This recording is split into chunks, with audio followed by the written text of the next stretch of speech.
As amazing as ancient Greece was, if it hadn't been for ancient Rome, we wouldn't know a thing about it. Ancient Rome is probably the biggest, most important empire from the ancient era. And yet, while ancient Greece was focused on culture and tradition and learning, ancient Rome was known for its military might. And that military might led it to conquering Greece. But one cool thing about ancient Rome is that they knew what they were good at and they knew what they weren't good at. They knew they were awesome fighters, and that's why they focused their energies on military endeavors. However, they knew they weren't so hot in the cultural department, and so they were totally free to rip off anybody they encountered. So because of them, ancient Greece was preserved and spread throughout the entire known world. Now, let's talk a little bit about ancient Rome, just so you can understand kind of just how important they are. Think about this statement. They are Western civilization's largest, longest lasting empire. By the time they're done, they lasted for 1,000 years and stretched across the entire known world. That is a phenomenal statement. Okay, for one culture to totally take over the entire world and last for 1,000 years is pretty freaking awesome. And that's what ancient Rome did. Now, as I said, though, these guys were not creative. They were not cultural, and they knew that. So what happened is every time they would butt into a new culture and take them over, they would basically just kind of assimilate all the cool things that that culture was doing. Not unlike a lot of modern America, if you think about it. Now, let's talk a little bit about how Rome came into existence. And it's funny, too, because just like, every other culture, there's a mythical foundation here. And there's actually two mythical foundations, one of which comes directly from the Greeks. Okay, there was this guy named Aeneas, right? And he was actually a Trojan prince. You remember that little thing we talked about last time, the Trojan War, and how everybody was fighting for the beauty of Helen of Troy and that whole thing. Well, according to one legend of Rome's founding, this guy Aeneas was a Trojan prince. He was there when Odysseus pulled in the Trojan horse, and the whole city was being destroyed, and the Greeks were basically putting a whooping on Troy. And he escaped with a handful of other Trojan heroes. And basically, they set sail in a ship. They got lost at sea and kind of ended up traveling all over the world. There's an awesome story known as the Aeneid, which basically tells us their travels, until they finally landed in Italy and founded Rome. Okay? Now, if you're a careful listener or a careful reader, that sounds an awful lot like both the Iliad and the Odyssey kind of rolled into one.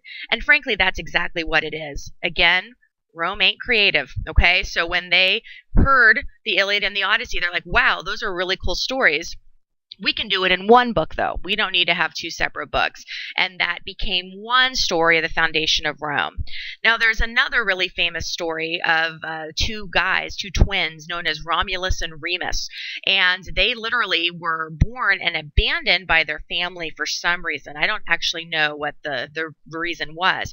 But they were found in the woods by a she-wolf, okay? And she actually took in these two little baby infants, nursed them to health, and actually raised them. And so, of course, they grew up in the wild, almost like Tarzan, right? And were very strong and vicious and, ferocious fighters. And when they grew up, they came to the city in central Italy where there were 7 hills, and they decided to found a city here. And so they founded the city of Rome, but then, these two brothers, they had to decide, well, who's going to be in charge? So they, of course, do what anyone would do. You have a fight to the death. And obviously we don't call it Remusville, we call it Rome. So Remus was destroyed. He was killed by his brother so that Romulus could become the first leader of Rome. And rumor has it that to this day, the ghost of Remus, haunts the 7 hills of Rome looking for justice in his murder. Now, what's fascinating is that, so we get this kind of bloodthirsty, crazy opening to the city, but the problem is, running around with a bunch of guys, you ain't going to have another generation of Romans, are you?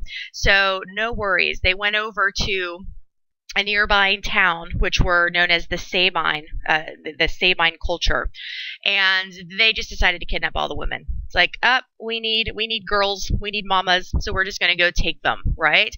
And this is quite famously known as the rape of the Sabine women. Now, the reason I tell you this is because this gives you an awesome flair for the culture that Rome did have of its own, and that was basically that if you need it, go get it. Okay, that you don't necessarily have to worry about growing stuff at home. If your neighbor has a good version of it, just go take it. And that is literally what happens in Rome. They are extremely expansionistic and extremely militaristic, and they're willing to fight for what they want. So with that founding, those two lovely mythological stories, what we do know ultimately is that there was an early kingdom, and it was a whole bunch of people that just happened to live in Italy. But eventually Rome, for whatever reason, kind of took over. And from 509 to 133, so for 400 years, they existed as a republic. Okay? Now, first of all, I want you to realize America is a republic. Okay? So the same sort of ideals that we have in this country were in Rome at this time too. The whole idea that the people had a say, they had a senate, they had all these awesome, elections and everything else. I mean, like literally, they were very much like America, right? And so for 400 years in the ancient period, when most people didn't even know how to read and write, Rome was running around kind of having like these awesome, awesome elections and awesome, expansion things because their military was so strong. Now, the biggest enemy they ran into was a group named Carthage, and I'll tell you the story of Carthage in just a moment.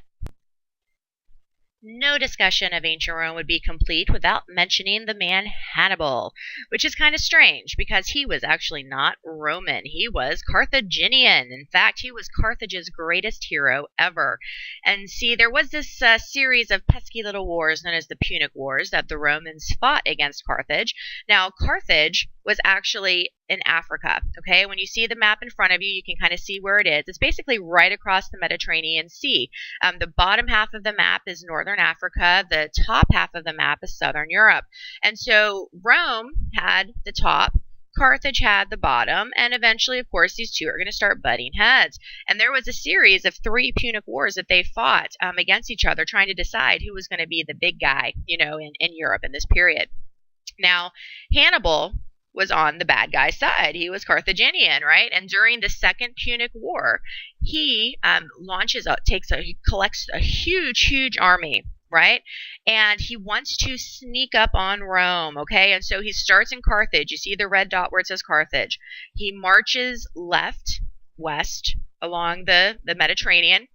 He goes all the way over to Spain. See that little teeny little strip? That's the Straits of Gibraltar. He crosses the Mediterranean right there, marches into Spain along the edge here. So he's marching up. It goes through Carthage Nova, all the way up, crosses to the very tip of Italy, that big long boot-like thing, has to cross the Alps to get into it, crosses the Alps, comes down, and shocks Rome by invading them from the north. Okay? Now, that would have freaked the heck out of them anyway, just because they totally, if they were getting attacked by Carthage, thought it would come from the south, right? So the fact that he actually sneaks up on them from behind and attacks them is pretty amazing. But what's really amazing is when you consider he was doing it with an army of elephants, right? This man brought elephants. Most Italians had never even seen an elephant before, and yet he was able to march all the way around the Mediterranean and cross the mountains somehow with this, this army of elephants. And apparently in the picture you see one elephant falling off the cliff, poor little baby. But anyway, you can imagine how Rome felt about this. When they finally defeated Hannibal, and it was a fight, but they finally did, and Rome was obviously successful. We don't talk about ancient Carthage too much, but we talk a lot about ancient Rome. They literally went down to Africa and to the place where Carthage is. They totally razed it. They absolutely devastated it, murdered everyone in the city, leaving only 1 person alive for every 10 that they killed. Okay, like literally that was the order. It was technically to decimate the city of Carthage.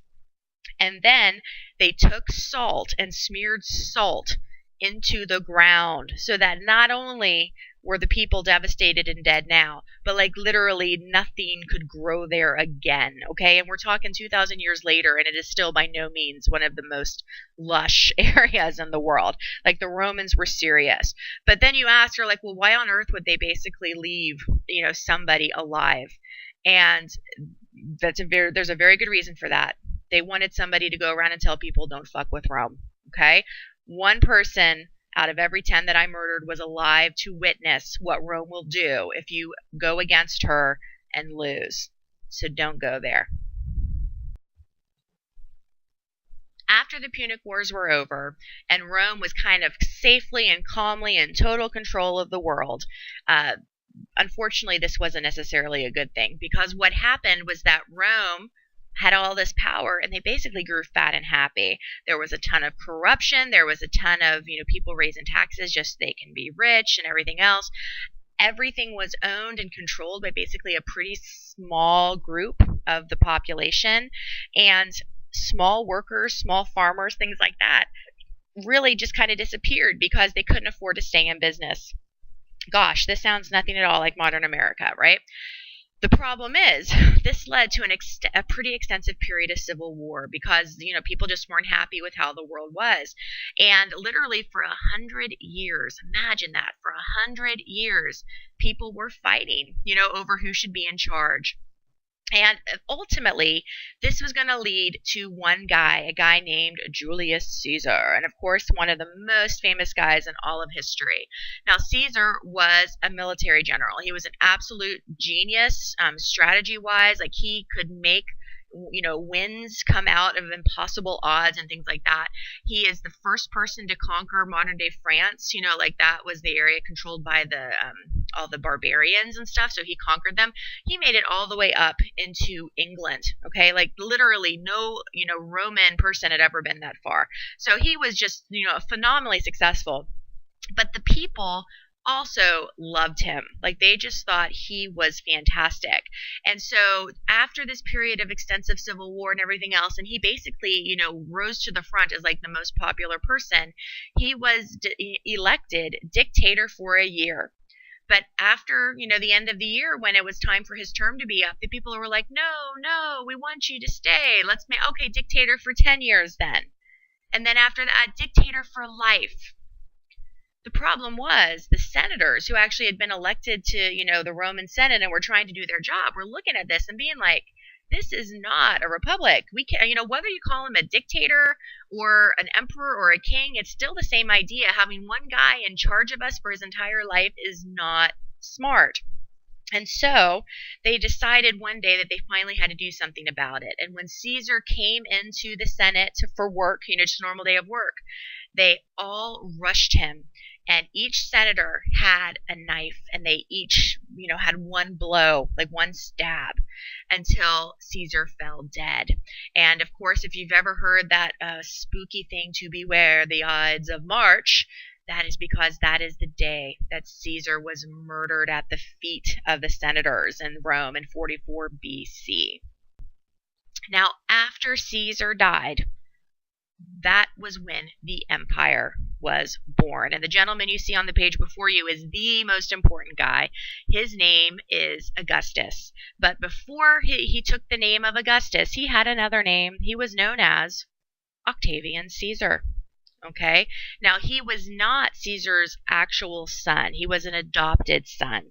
But when Caesar was murdered, Octavian, because he wasn't known as Augustus yet, made it his business to kind of bring all those senators to justice. And he hunted them down all over the known world, and he was finally successful. Okay, and it took him a little bit of time to do this. Of course, it wasn't like he could just like zip on over and start the murdering.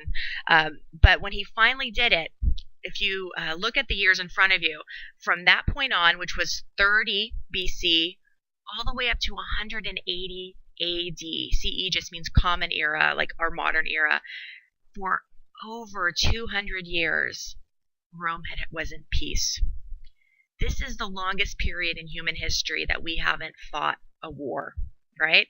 Even though it's been, 1900 years later, we still have not had a period of solid peace for 200 years. But that is what the Roman Empire gave us, okay? That basically Augustus had quelled all the internal people who didn't like the idea of having a ruler.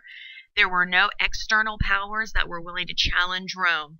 And for 200 years, we had what was known as the Pax Romana, like the Roman peace, where literally Rome was able to kind of calm us down, which is a pretty amazing thing when you really think about how violent and bloodthirsty humans are. But by virtue of this and kind of what Octavian was able to do, that's when he got a new name. He became the Emperor Augustus, right? And every year when you start school in August, you can actually tip your hat to Augustus.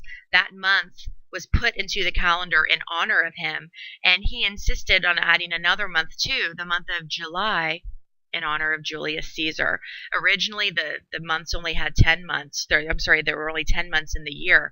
But after Augustus had his thing with the calendar, that's why we have a 12-month year today. Even today, 2,000 years later, our calendar reflects what Augustus did. Now, Augustus was not just a bloodthirsty guy who wanted payback for his adopted father. He was an awesome guy, and he became emperor and basically laid the groundwork for all of the wonderful things Rome was able to accomplish. He developed a system of law. He's like, there should not be arbitrary laws where people just do whatever they want and kind of get away with it. We should have a fair system that applies to everyone, from the lowest of the plebeians all the way up to the highest of the emperors. He established stability. I mean, like I said, for 200 years, we didn't have any wars. That's amazing. And he focused on virtue. He wanted people to actually do right, live right, take care of each other, and so forth. And what's famous, or one of his really famous quotes, is he said, "I found Rome a city of brick and I left it a city of marble." That he took this wonderful place and he made it something that was going to be like the shining city on a hill for all of eternity. That was kind of what he was shooting for.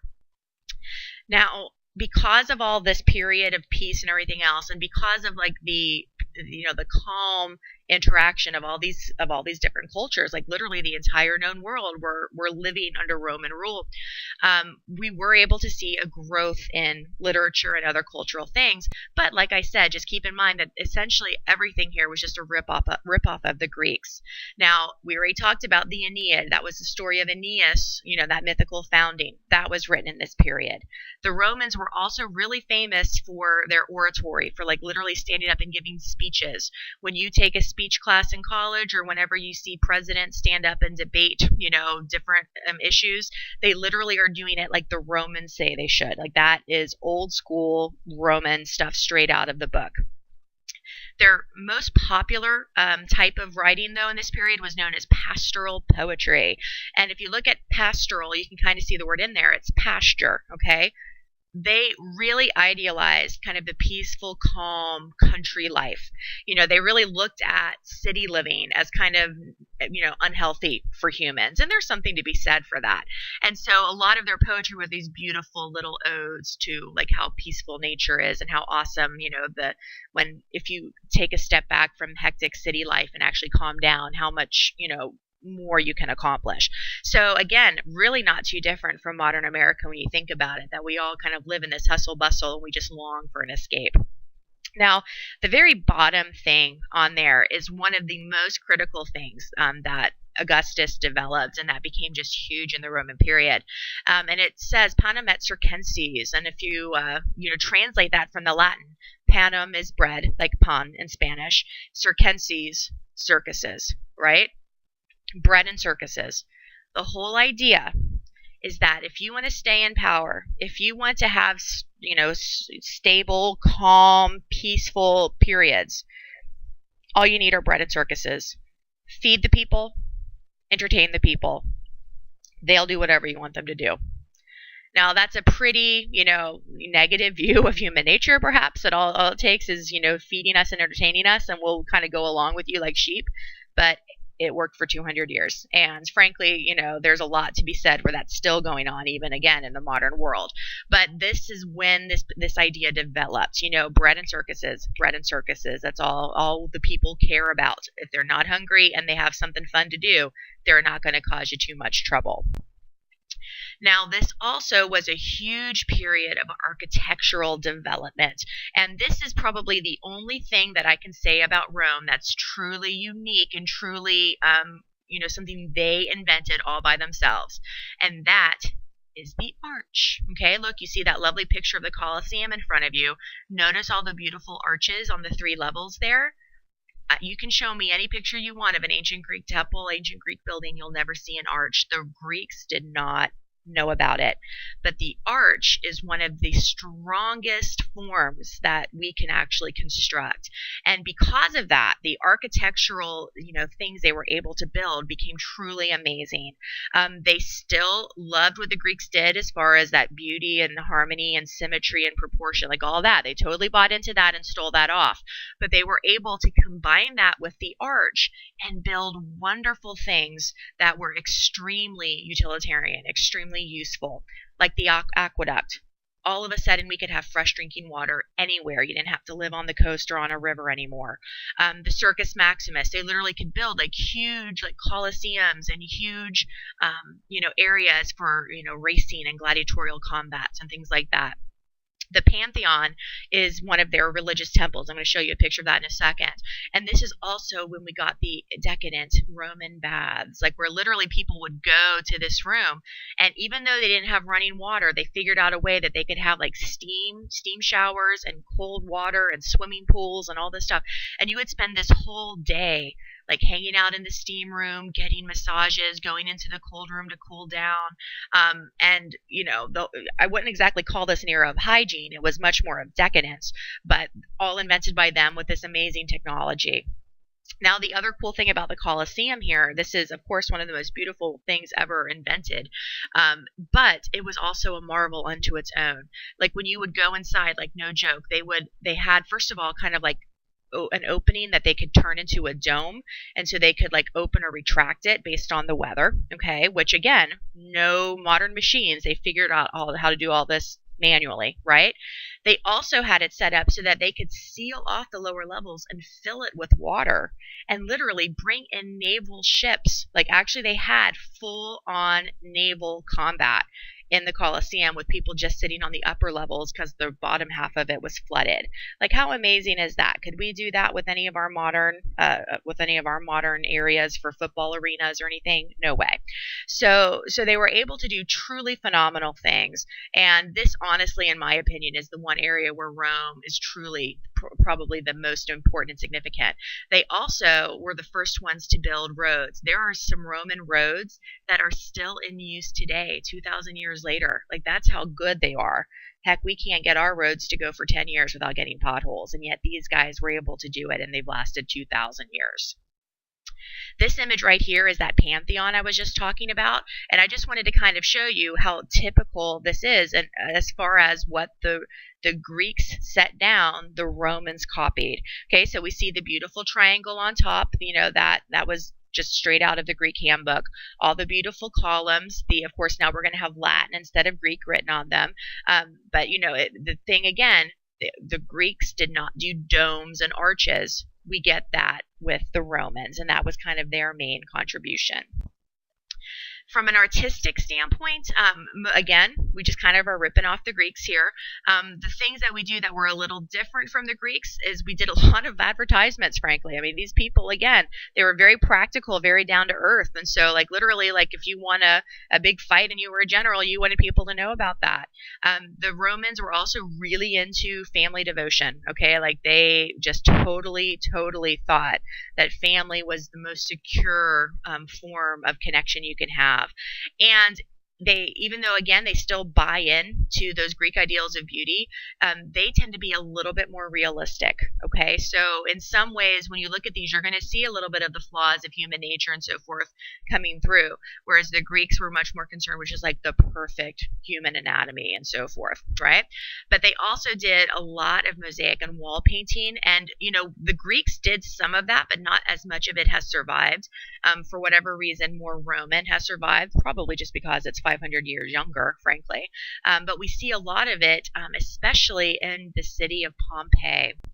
And what you actually see here, these are actually wall paintings from Pompeii.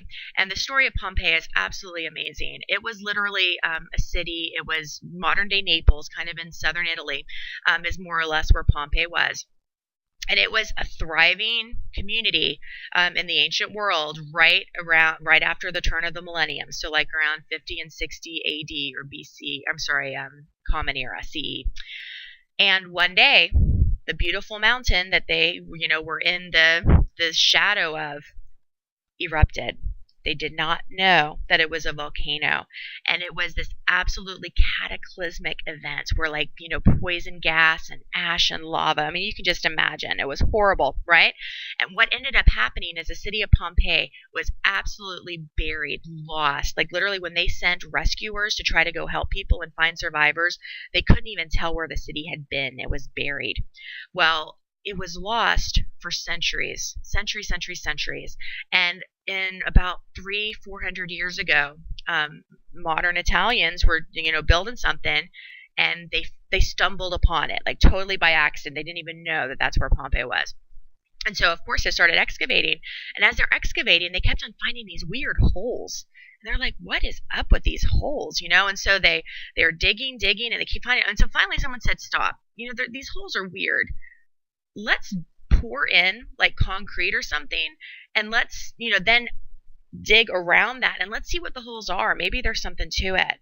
And when they started doing that, when they would unbury the concrete and kind of see what it was, what they found were human forms, like literally people like huddled down, covering their faces with their hands, clutching children, everything else. These were the people who actually died when the volcano erupted. What happened, and what we've discovered since, is that the first thing that kind of flew out of the volcano was like this ash. Okay, so literally the city was buried in ash, and then like the lava came down and everything else. So when the people were trapped underneath the ash, like literally they were trapped and killed by the poison gas, kind of in the positions they were. But it was airtight, so their bodies could not decompose quickly the way they normally would. So that slow decomposition gave time for that ash to kind of harden into the form. And what we basically have then is a map of how every person who died in Pompeii, the position they were standing in and what they were trying to do to escape it. It's really, really fascinating because, again, like I said, you see a lot of times people clutching their children. You'll see people like with handfuls of what we know now was like money, like they were grabbing money and trying to make off with it. We see some people actually like running, some people praying. It's really a phenomenal thing. But the other kind of blessing that came from Pompeii is that it perfectly preserved the city, like a day in the life of ancient Rome, essentially. And what we see here, what you see on this image here, are three pictures of the walls. I mean, so like our images of the ancient world as being like just whitewashed, solid marble, everything else, totally not true. I mean, look at these. Look at the upper right-hand corner, like a glass of water with fruits and everything else, right?